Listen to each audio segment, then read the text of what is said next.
De volta a mais um episódio da Liga Cripto com vocês, Mário. Muito prazer. Caso você não me conheça, vamos direto aqui para o gráfico semanal do Bitcoin. E um primeiro ponto que eu gostaria de apontar aqui é o fato de que nos nossos últimos episódios a gente tinha projetado, ou pelo menos tinha uma possibilidade maior de uma continuidade de correção, e foi exatamente como a gente abriu a nossa semana. Só que nesse instante, na terça-feira, por volta de 4h20, olha aí, por volta de 4h20, nós estamos bem acima do suporte, a gente está bem na linha, muito próximos de 21.600 dólares. Quando a gente entra aqui para o gráfico diário, a gente consegue ver melhor essa atuação de preço agora no curto prazo. Tecnicamente, dentro da minha análise, se vocês forem perceber, a gente está encontrando resistência dessa linha, que em tempos passados, aqui em 2022, também apresentou muita resistência todas as vezes que a gente tentou passar acima dessa faixa de preço. Voltando aqui para o gráfico semanal, a gente pode perceber que desde essa semana aqui do dia 4 de julho, a gente vinha seguindo uma linha de tendência ascendente, e quando a gente tem a leitura desse movimento no gráfico diário, a gente consegue perceber que a gente estava fazendo a formação de fundos ascendentes, o que é extremamente bullish. Mas no dia 17 de agosto, a gente perdeu o suporte dessa linha de tendência ascendente, o que de certa forma invalida a nossa formação de fundos ascendentes. Só que se a gente olhar esse movimento numa perspectiva macro um pouco maior do que esse curto prazo, a gente consegue perceber uma outra linha de tendência ascendente que surge um pouco antes dessa linha verde aqui, que é essa linha amarela que vem desde a nossa formação de fundo do mercado, pelo menos até o momento. E, mais uma vez, voltando aqui para o gráfico diário, se vocês perceberem, essa segunda linha de tendência, essa linha amarelada, não foi perdida. Somado a isso, temos também o movimento de alguns analistas que estão dizendo que a gente possa realizar uma formação aqui de fundo duplo, que seria extremamente bullish. E por mais que a gente não encontre suporte nessa linha de tendência ascendente, a gente teria ainda essa linha Legacy, que vem lá de baixo do início da nossa bull run, o que ainda também traria a possibilidade de um fundo duplo ascendente. Para fechar aqui no gráfico semanal, nós tivemos não só o Super Gup, o último indicador que eu trouxe no último vídeo, como também o Hash Ribbon e o Market Cipher apontando bons pontos de compra, apontando um fundo de mercado e o início de uma recuperação. Temos também o nosso MACD, que até o momento segue bullish, segue numa tendência de reversão de momento. Entrando agora no gráfico de dominância do Bitcoin, a gente pode perceber que a gente mantém ainda a tendência de queda na dominância, apesar de que aproximadamente há 10 dias a gente encontrou suporte aqui no gráfico diário de dominância numa faixa de aproximadamente 40,67%, 64%, que é um ponto que a gente não só encontrou suporte, como resistência em diferentes momentos aqui no nosso gráfico. Eu ainda acredito que seja possível uma continuidade de correção não só de preço, mas também aqui no gráfico de dominância do Bitcoin. Se a gente observar a queda da dominância do Bitcoin somado com a queda do preço do ativo, muito provavelmente a gente vai estar vendo uma correção no mercado cripto ainda como um todo. E é preciso pontuar isso, visto que aqui no Token Metrics a gente teve a aparição no dia 18 de agosto de mais um bearish signal, ou seja, dentro da avaliação de mercado dessa plataforma, eles veem uma possibilidade de um movimento bearish muito maior do que bullish. E quando a gente olha aqui o Breakout Strategy que eu expliquei no último vídeo, isso aqui basicamente é uma informação de mercado que eles têm do market cap das 300 maiores moedas, ou seja, os 300 maiores e principais criptoativos em termos de market cap. E 84% desses top 300 estão sendo negociados hoje num preço abaixo do fechamento do mês anterior. Então, por isso que eles dizem aqui que um bearish breakout a gente tem uma possibilidade de 84%. E o que podemos extrair de bom dessa possibilidade de continuidade de correção?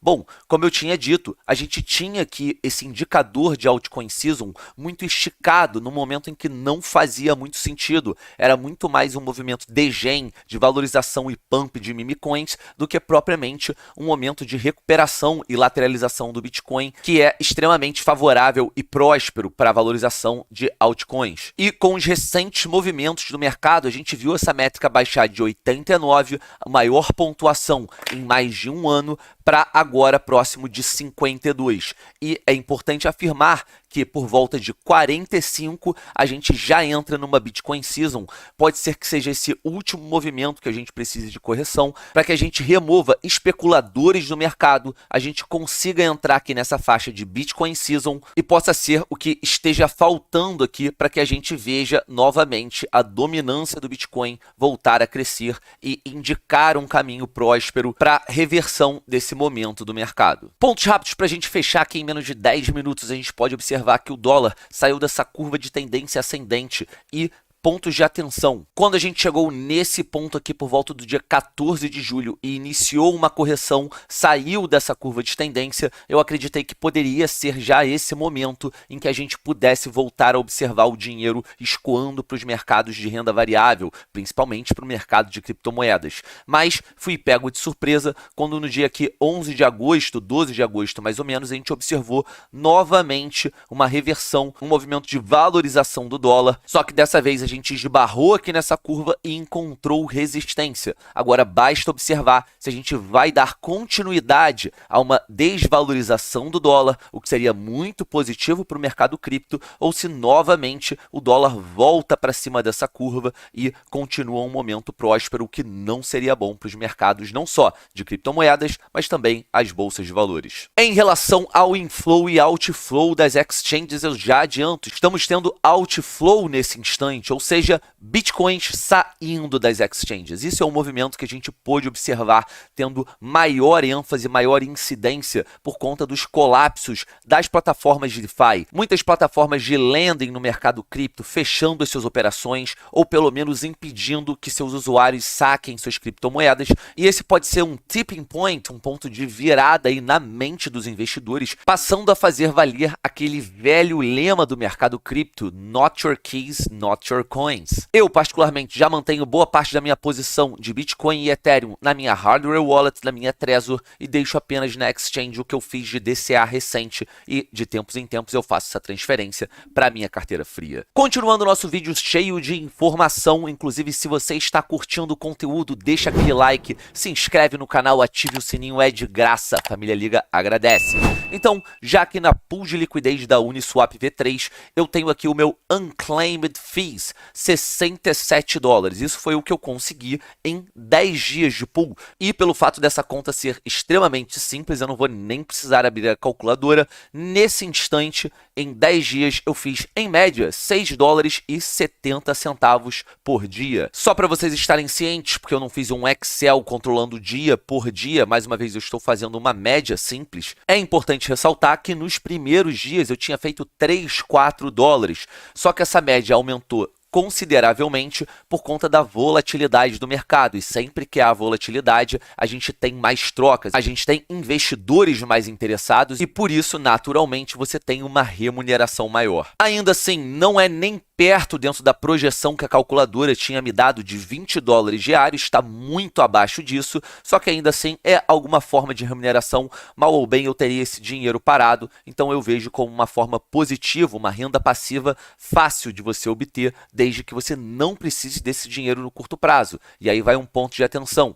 Eu entrei com $3.000 de liquidez. Vocês podem perceber que eu estou nesse momento com $2.733. E por que isso? Esse fenômeno se chama Impermanent Loss. Eu não vou explicar ele aqui a fundo, a gente tem uma belíssima aula do Bruno lá no curso do Plano B, que você pode aproveitar os 64% de desconto que ainda estão no ar, mas de maneira resumida, esse resultado é por conta do balanço da pool de liquidez, que ela tem que ajustar essa liquidez de acordo com a demanda do mercado. Então, o que aconteceu foi o preço do Ethereum caindo, e aí, conforme o preço vai caindo para essa banda de baixo, a pool vai comprando Ethereum, fazendo uma espécie de DCA conforme o preço vai caindo. Assim como da mesma forma, com o preço do Ethereum subindo tempos à frente, ele vai vendendo as minhas quantidades de Ethereum e realizando o dólar. Por conta exatamente dessa variação que a gente teve para baixo do mercado para minha banda inferior e por conta dos pares da forma que estão dispostos, hoje eu estou com aproximadamente menos $200 da minha posição inicial de liquidez. Mas caso você não mexa nisso, você não tenha utilidade para curto prazo desse dinheiro, não é um problema, porque mal ou bem, só lembrando, em 10 dias já foram feitos $67. Se a gente mantiver essa projeção, no final de 30 dias eu devo ter algo em torno de $150. Nós iremos descobrir. Fala família, tudo bom? Passando para lembrar vocês que finalmente o nosso curso saiu, um programa de aproximadamente 120 aulas que trata absolutamente tudo a respeito do universo de cripto e como operar esse mercado. Ficou interessado? Manda bala que o link está aqui na descrição do vídeo junto com um cupom com descontaço para sua compra, tá?